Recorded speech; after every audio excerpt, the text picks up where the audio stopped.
Welcome everybody to the Cheese in Depth. I'm Michael Landis and I'm with David Gremmels with Rogue Creamery. We're going to spend a little bit of time talking about him and his cheeses, his farm, his cattle, everything like that. And then we're going to be tasting some cheese, some magnificent cheese. So that'll be coming up in just a second. But what I want to do right now is introduce you to David Gremmels. David? Michael, thank you for that introduction and welcome to everyone. Michael and I have had a few occasions to honor cheese and certainly pair those cheeses with fine libations.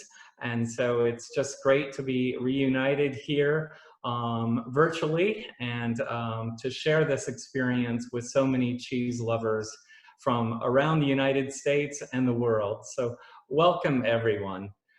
So it's my hope to introduce you to Rogue Creamery and also to American artisan cheese making, as well as pairings. So I've created a few pairings, baked a bit of bread this morning. Under the circumstances, I just was not able to get out to the supermarket and get the crackers I would have desired, but I created some bread from it's a recipe by my dear friend Rodney Woodley in Portland. And so I'm here in my home today as well. So we're trading off at the Creamery, days on and days off at the Creamery during this time. So welcome to my home. And I'm looking forward to now taking you to the Rogue Valley. And so with that, I think I'd like to take us into the flavor of cheese and start first with the Hopyard.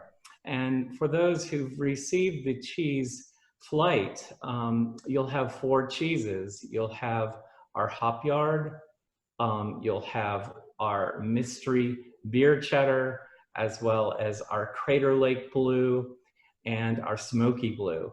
For today's flight, I thought we would start with a Hopyard first, and then progress to the Crater Lake Blue, and then move forward with the Smokey Blue. And then we're gonna pause and then take you to the dairy, and Zach, our dairy manager, will give us a short explanation of our processes there and our commitment to being certified humane and our organic practices at the dairy. So, and with that, I'd like to start with the Hopyard, and it's this cheese that you'll see with a little bit of flakes of leaves, and those are actually blossoms of hops. And it really has a lovely aromatic, and I'll take my time as everyone takes the Hopyard out of the wrapper. Mine has been sitting out for about an hour now, so it's full of aromatics. And as you know, hops not only express those floral notes, but they also express a bit of citrus notes. My friends, John and Stacy Mayer of Rogue actually first introduced me to cultivating hops just outside of the Willamette Valley at a farm. I was actually utilizing their honey harvesting equipment to spin honey out of the frames here at my farm. So I drove up there, and it was in the midst of a hop harvest. And it was just so fascinating to me. And the air was just really filled with this lovely floral, earthy note, a bit of a resin note as well. And it just filled my mind with the idea, wow, we could take those hop blossoms, roll them around in a curd, and almost create what I would call an IPA expressing itself in cheddar. This is an American cheddar recipe. And cheddar, you know, we all feel like we own it. It's the #1 cheese in America, and I grew up with cheddar. Certainly not like this. cheddar I grew up with was orange and a bit spongy and rubbery. So, but yeah, this is far advanced. And so it was the late 1700s when cheddar came over to the United States in New York, and it really started to take off in Herkimer County, and then it traveled west, and it it's just so great that it's progressed in regions around the United States and certainly around the world.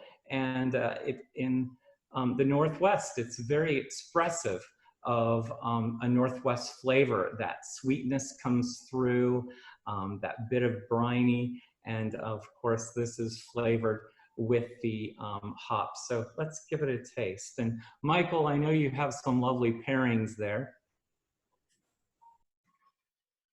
I wanted to keep it simple. So I just have a brewer's cracker with sea salt with this. But for me, a lot of times pairing is when I'm with my friends and we're having a cocktail, we're having a beer. So I chose to pair this up with a really nice IPA. This is Babble to the Nag, and it has rosemary in it. And rosemary, the hops, and all that just works so beautifully with the cheese. So it's more of the beer. This is, if you look there on the first one on the corner there is 610. It's Babble to the Nag. So kind of work a lot with these guys, and they're really good about being able to pair different things.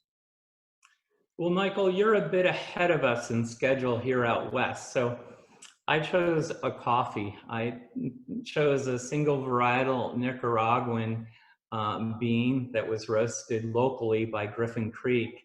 And I think it really is a superb tasting with the coffee as well. So I have a better part of a day ahead. I wish I was there to join you and enjoy those ales.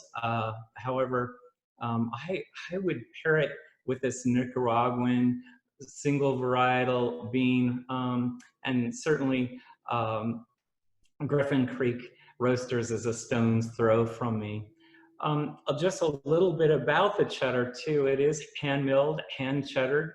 We're committed to creating cheese by hand at Rogue Creamery in all that we do. And so the milk is transferred from the dairy every other day, and then gently heated.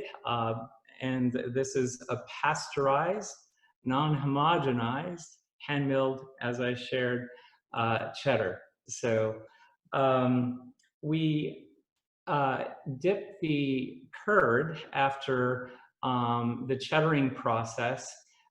We'll actually mill the bricks of cheddar into curd yet again, and then salt them, and then hand dip them into blocks. And the block will hold about 60 pounds of cheddar that is then placed on a horizontal press, and it's a hydraulic press that will press the whey and allows the curd to knit. So if you take a slice, you can actually see where that curd has knitted together in this. And so I should back up a little bit too and explain at the point at which we've cut the curd, that's when we're adding the blossoms of the hops that we've actually cut up to put into the cheddar. So, the style of hoops we use is historical in the US. It's called a Wilson hoop. It's a 40-pound hoop, and that creates a 40-pound block of cheese for us. So I also have a lovely and you pair, and I thought that would be also nice to pair with it too, haha, right? So enjoy. You know, this cheddar is just so easy. You know, when you look at a lot of times the cheddars, you have that intensity of the sour cream or the lemon tang or the lime. This has got just a nice balance. I actually believe that there's more butter in here, which I think goes really well with the hops, which has a little bit of a citrus pine to it. And it's just really well balanced. I adore this. You know, for people that are thinking like, oh my God, this is a hopped up cheddar, it really isn't. I think that when you look at the earthiness that you get from there, the little bit of citrus, the little bit of pine, those things, I blend absolutely perfectly into this cheddar. And I think that this, I just adore it. It's wonderful, David. Yeah, thank you. And certainly I share that appreciation with our cheesemakers at Rogue Creamery and John and Stacy Mayer for opening my eyes and my senses to this opportunity. As you know, John, they're now retired from Rogue, but was the brewmaster there, also known as More Hops John. So this is really an inspiration from John and that experience at the Rogue Farm. So, and it all comes together in this cheese. So, yeah. Well, are we ready to go on to some blue? Absolutely. We are more than ready to move on to some blue. Mhm. How about that? Yeah. The blue that we have next in this tasting is our Crater Lake Blue. It's defined as an American original. Blues basically were defined in two categories. I love this book by Feitzer. It just basically talks about the two categories. It's a historic book, and I was looking at it the other day, and it defined blue in two categories: homogenized and non-homogenized. And look where we've gone today, right? The number of categories of blue that we see in competition, and blues that are flavored, blues that are mixed milk, blues that are naturally rinded, and certainly traditionally inspired, whether that's a Gorgonzola or a Stilton. So this would fall into the American original category. And there are a number of ways an American cheesemaker can take a traditional recipe and then change that recipe, whether it's moving forward a pH differently from that traditional recipe, or adding a flavor, or adding a different combination of molds. And we have a combination of Penicillium 40 molds in this cheese. So, and the way we apply the Penicillium Rogue 40 at different stages is also an adjunct to the recipe, making it original and flavorful. And you'll get that in the texture of the cheese as well. So just take a little bit from the center of the wheel or the center of the paste and allow that to melt. And what you're going to notice is you're going to notice some phosphate calcium crystals or brucite crystals that just gently hit the palate, and then they melt away. And you'll find those crystals in bloomy rind cheeses, semi-soft cheeses like a blue, and they actually start to appear as the cheese ages, and it's a very common characteristic in our cheeses. I like to describe it as the rock candy of our cheeses, so it's really a nice surprise. But it's a blue that's really expressive in flavor, in piquance, and in brightness and spiciness because of the proprietary cocktail of molds that we use. And then the texture is like no other blue as well.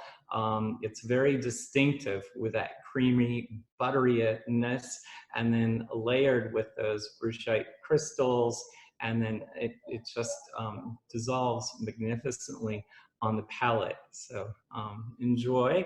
And again, I've cut some pear here with it, and I also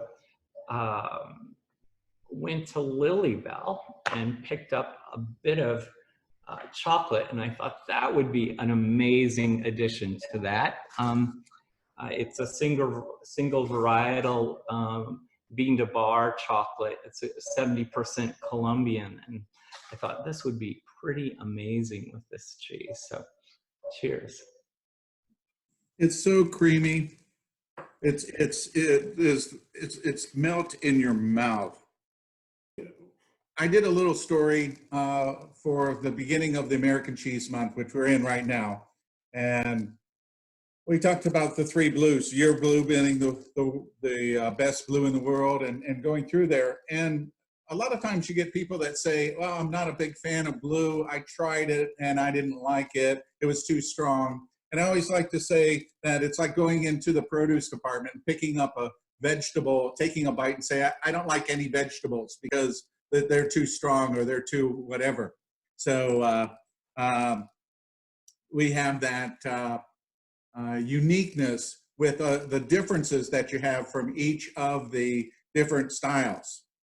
We do, yeah, and we certainly have a number of styles, and at Road Creamery. So we have 11 recipes of blue cheese, and people ask, Dave, are you going to create another? Of course we are. So the team has really come together in creating yet another blue that we're looking forward to releasing sometime in 2021. So always about discovery and really creating experiences that are distinctively Rogue in so many ways. So those experiences lead with that sweetness, that hint of fruity, and that savory note.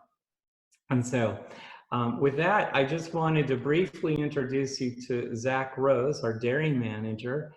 He lives in Grants Pass, Oregon at our dairy farm, and he'll be showcasing the dairy. Zach, why don't you say hi to everybody? Hi, everyone. Thank you for having me. Good to see you, David. Yeah, and thank you for joining us. I know you're super busy out there. You have cows calving, and certainly it's a busy time with spring and managing our intensive grazing program. So we're looking forward to hearing all about that shortly, Zach. So I did deliver the cheese flight to Zach on Sunday, so I know you're getting a chance to enjoy it with us.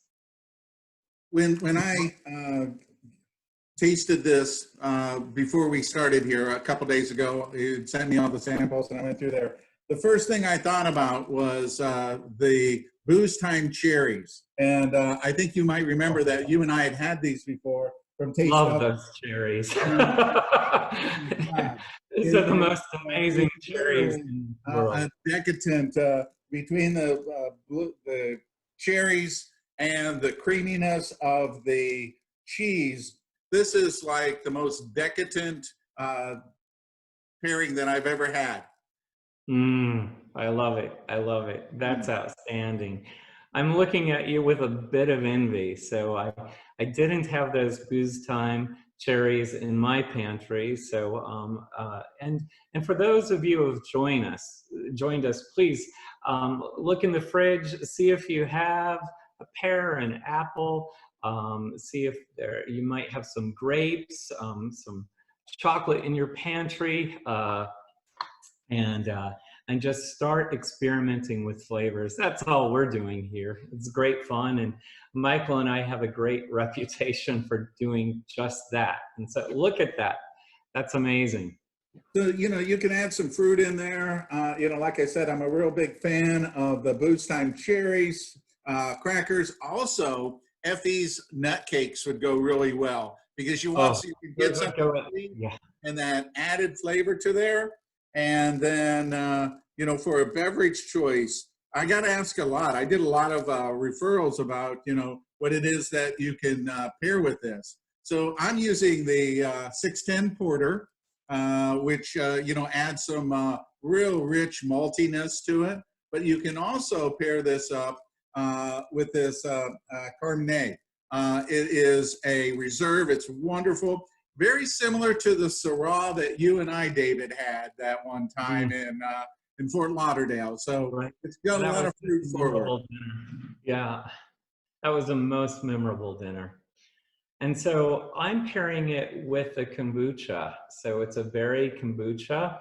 And so again, I have a full day ahead of me. I like to be joining you there with a glass of wine or a beer another time for sure. So, but Absolutely. I really enjoyed this pairing. I like the effervescence, how it really helped spread out the butteriness, and it really pronounce the fruit that's in this blue as well. So this is just a berry kombucha that was in my fridge. And so I took a quick inventory, and that's what ended up on my cheese plate. So,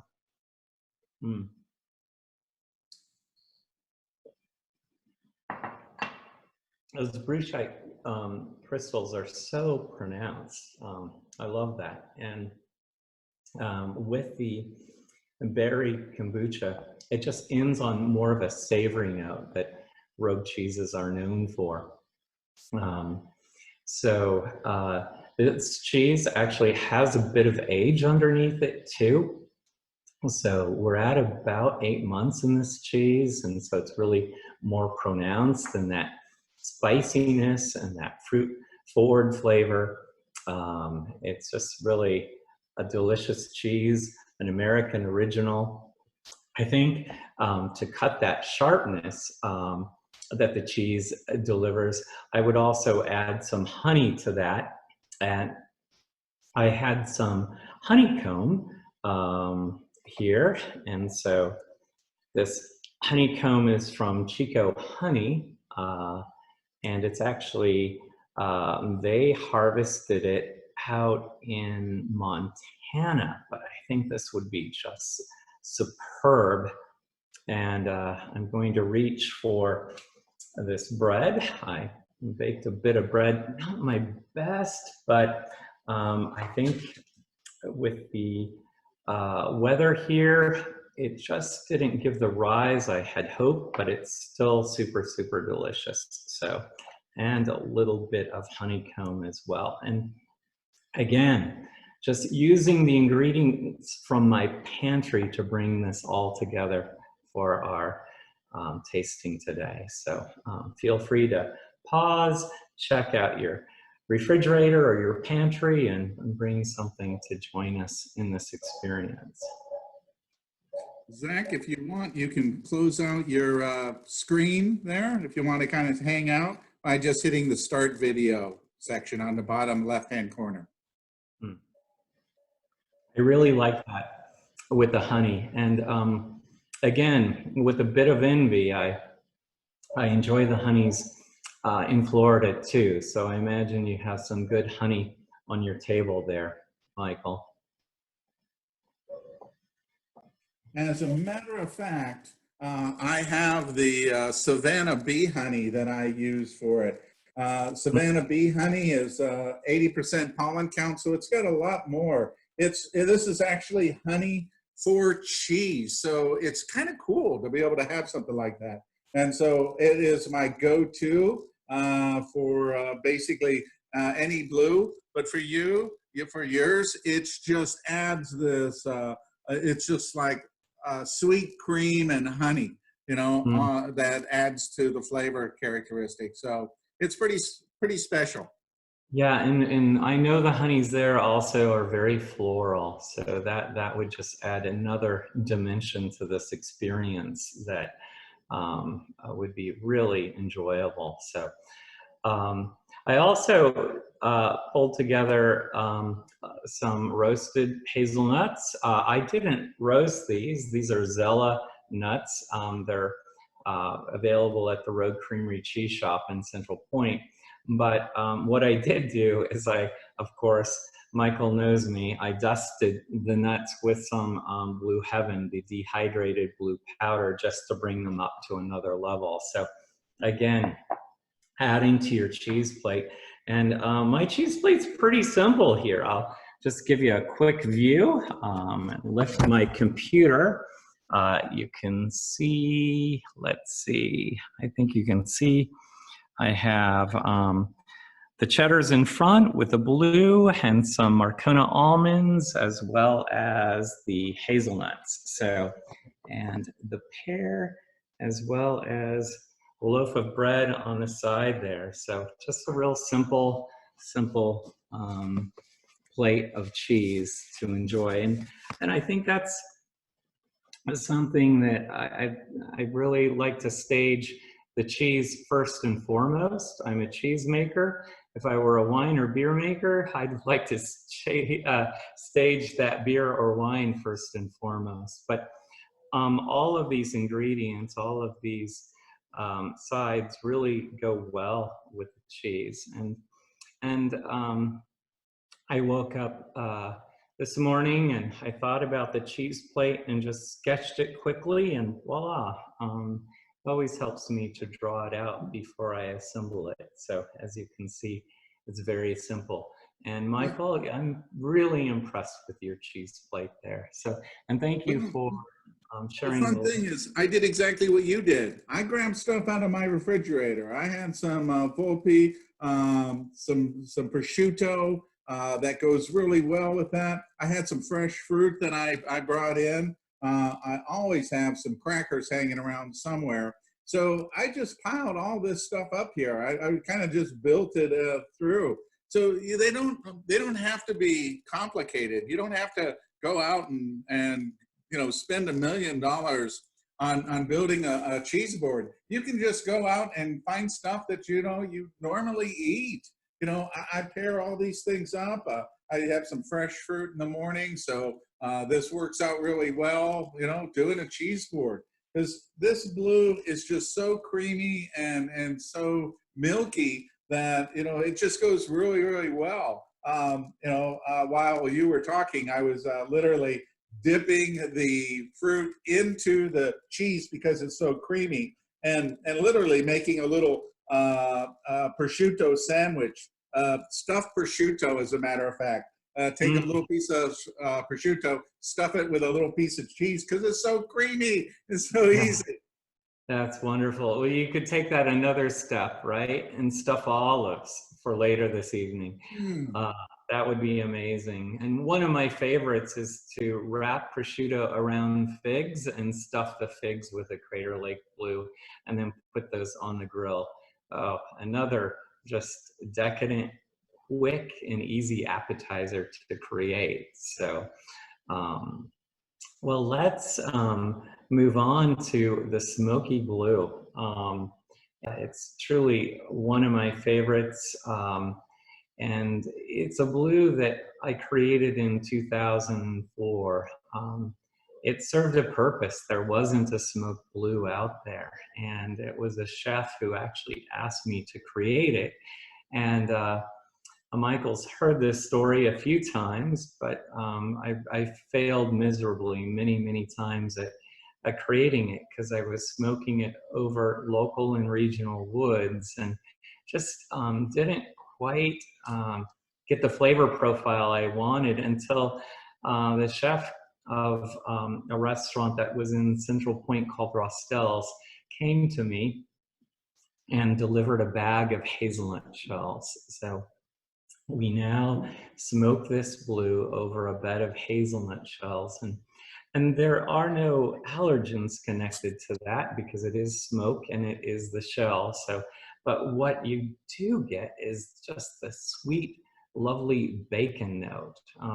And many vegetarians enjoy this cheese because it has those savory, lovely notes that and that we experience in eating a cured bacon or a prosciutto or a salami. I have the goat Chaban salami here with me today, but so we use a vegetarian enzymes to coagulate our cheese, and so it's vegetarian friendly, and the smoke just adds such a dimension. It delivers flavor as an ingredient. It works as a standalone. I like to pair it with honey, but I also like to add it onto a salad to create a compound butter with it, to introduce it to my mac and cheese recipe. It's just really the secret ingredient at my household. And so it's really a fun one to snack on as a standalone, or to use it as an ingredient, as a number of chefs do. So it is created from our base core classic signature Oregon blue. And that blue is just the workhorse for Rogue Creamery. It's been around since the early 50s, and it's made from cow milk, and it is a non-standardized, non-homogenized organic blue. And so we smoke wheels from lots of that we create by hand, and we'll smoke them for about 16 hours in a refrigerated smoker, and then allow those wheels to cure with the smoke, so you get that flavor throughout the wheel. So it's out of the gates. This cheese has been accoladed from Paris to New York as an innovative cheese, and has been celebrated from Burgerville, which is a Northwest chain in the Northwest, to fine dining around the world. So let's enjoy. I'm cutting the slides and get that savory note, a little hint of smoke. Again, it's not over the top. We want the fresh milk aromatics to come through and balance with that smoke. So I think it's a subtle smoke that expresses itself over time in your mouth, and certainly it's a nice subtle expression in a plate, whether it is a casserole or a salad. Enjoy.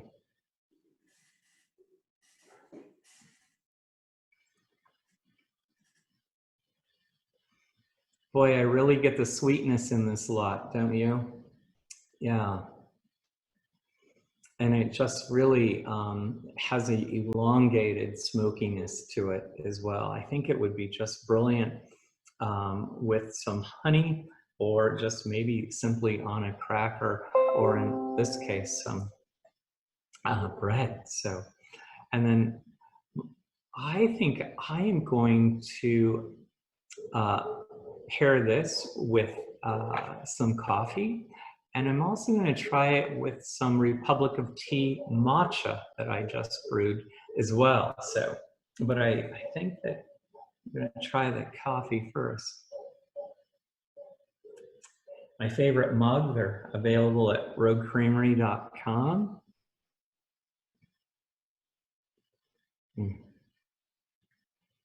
That works. And try the matcha by Republic of Tea here.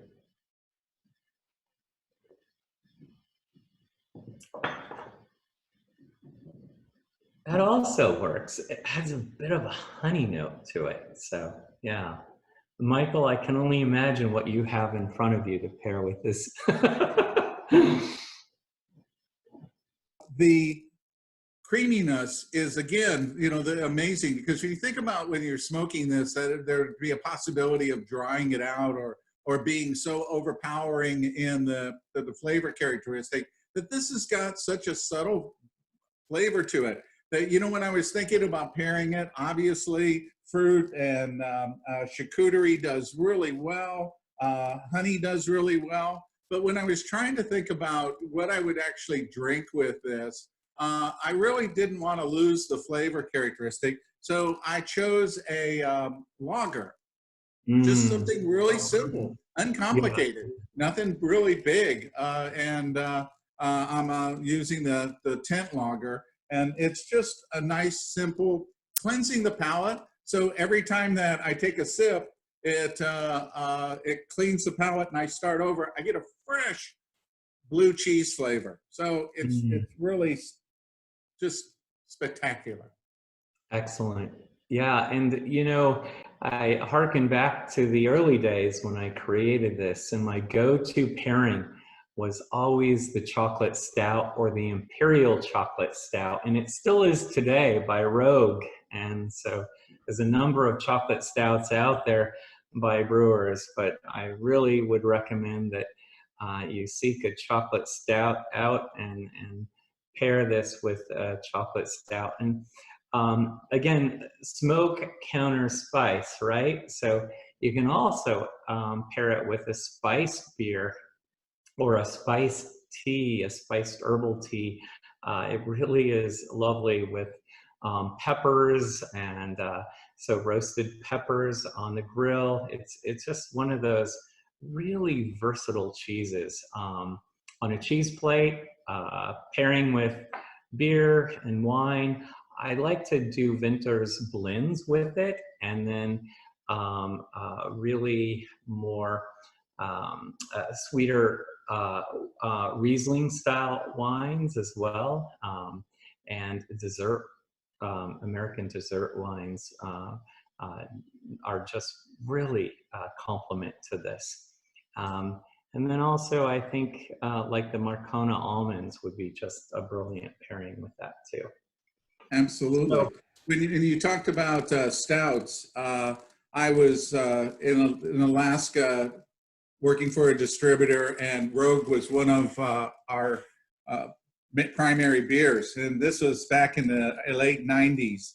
And Rogue Shakespeare's Oatmeal Stout was my all-time favorite. And even today, still think that it's like one of the best stouts out there. And I would agree that if you had that, you know, as the story kind of goes, is that I spent some time with John and Stacy at the brewery, and we had done a couple pairings ourselves. And when we got to that, we were tasting a Bloomy Ride, and Stacy looked at me and she goes, "Oh my God, this is chocolate cheesecake."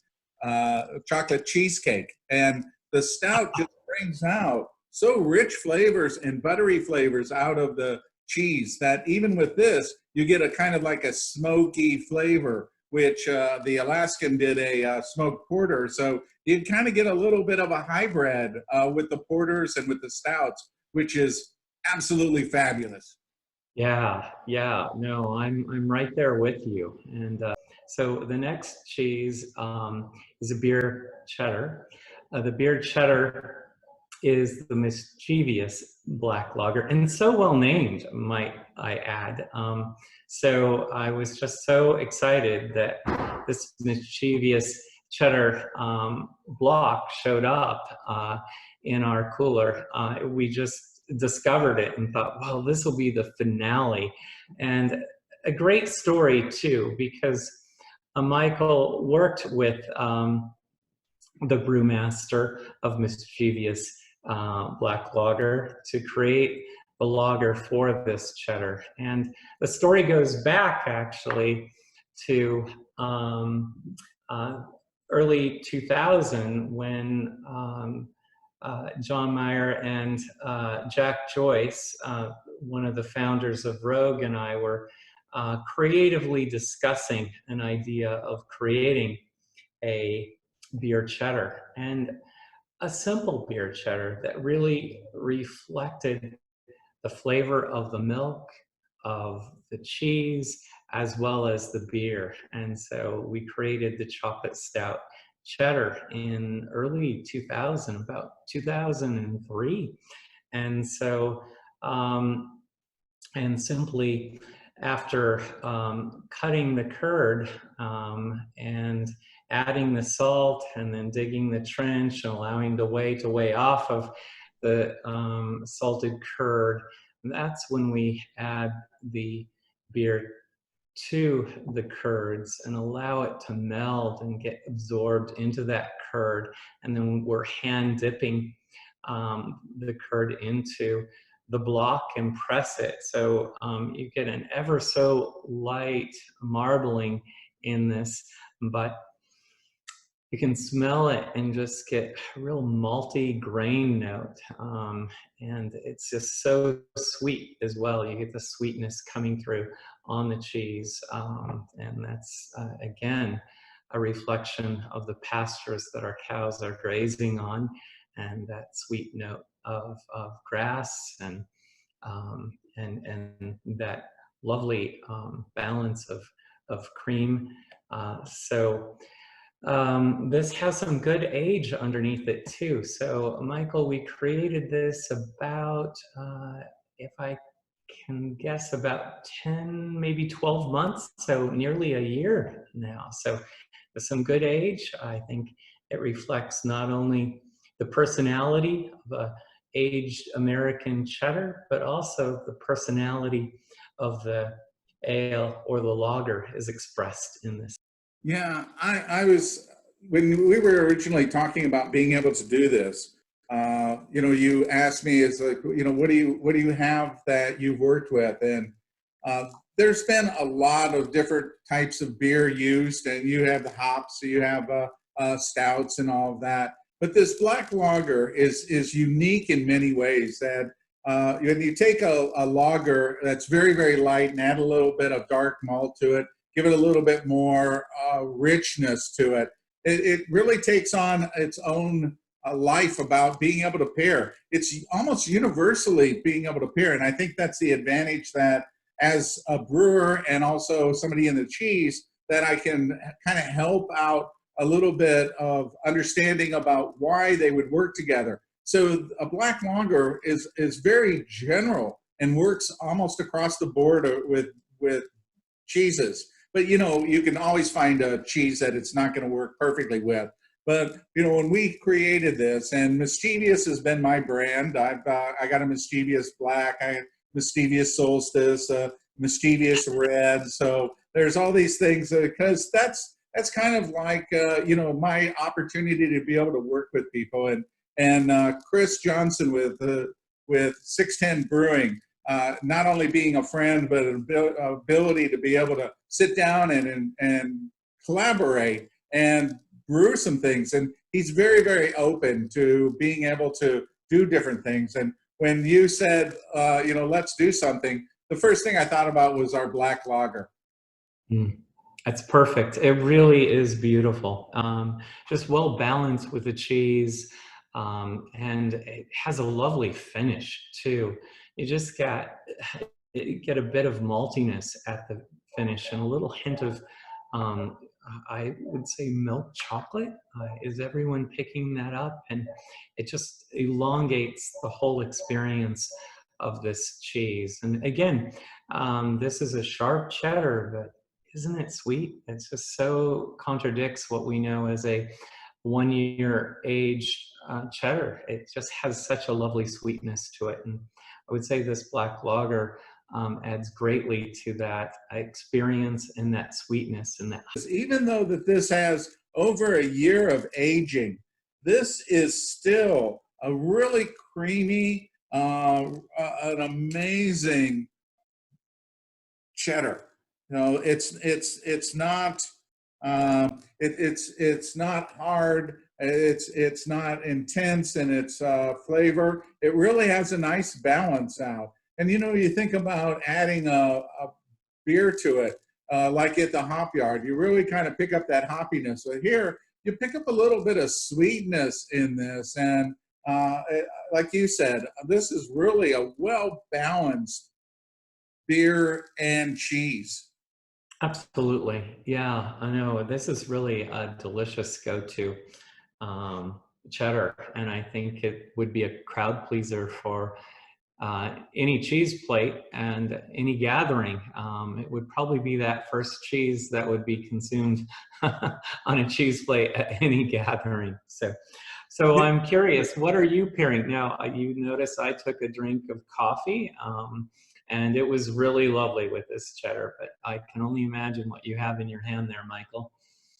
Would you believe that it's a Mischievous black lager? Yeah, of course it I is. know. Of course it is.